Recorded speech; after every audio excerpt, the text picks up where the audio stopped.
skills that we're teaching are important for students to know because they're lifelong skills. They're not,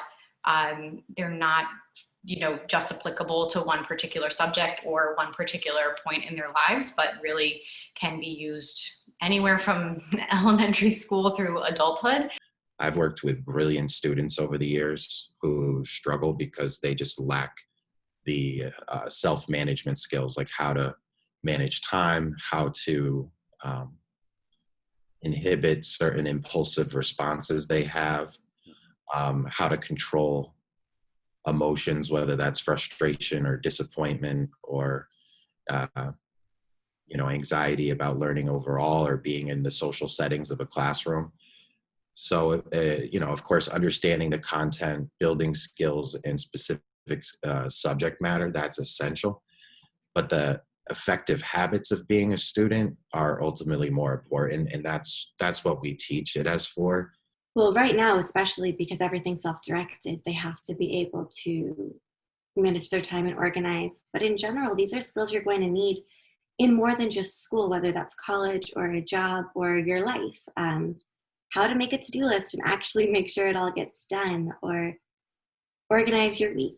And that could be so that you get all your tasks done, but that also could be so that you have time to see your friends or your family or whatever fun things you like to do. You need to make time for those, and those are important. And if you are still struggling with planning or, getting started, you're going to lose a lot of that time that you could spend better doing really anything else. I try to set up students to have the skills that they need to learn on their own. So the skills we teach at S4 are, study skills, but also executive functioning skills. These students are going out to college soon. When these students go to college, these universities are not going to hold their hand, make sure they're studying, make sure things are on time. The professors are going to say, here's your assignment, it's due next week, get it in. And if you don't, they don't care. And, a lot of students, it's a huge wake-up call when they start college. It was a huge wake-up call for me myself, and I don't want students to make the same mistakes that I made. Kids have, they're basically their whole day free. They have no schedule. They went from having almost, 8 to 12 hours a day meticulously planned out for them to having a complete free-for-all. And I know from personal experience, right, assignments tend to take as much time as you give them. If you tell yourself you have 30 minutes, you have to get your paper done before you go to soccer practice, it'll get done in 30 minutes.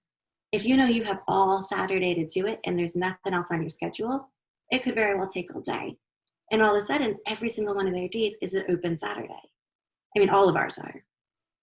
And so figuring out how to manage that so that it doesn't end up being 6 or 8 o'clock at night and you're still sitting in bed staring at the walls is a real task because, all of us are dealing with it right now. We can't leave our homes. We can't do a lot of the things that we normally would. And we can't go a lot of the places we normally would. And we have to figure out, okay, what is going to motivate us to get all this done anyways? And realistically, what if it actually needs to get done? Especially working with students during this time, that has shown from my discussions with parents. A lot of the work that I've done is help students create a schedule that can work for them in this new and strange time. And parents have said to me, oh, wow, I think I need you to do this with me. Because something like being able to manage your time and create a schedule, a flexible schedule that works for what you're doing in the particular situation you're in, is something that all people can really benefit from. Teaching students study skills is essential and crucial for them to build a foundation for their educational journey. The skills that S4 teaches provide students with the knowledge and the tools for managing course loads, efficiently structuring their days, realizing effective study habits, and so much more. And this is really the foundation for their entire educational journey.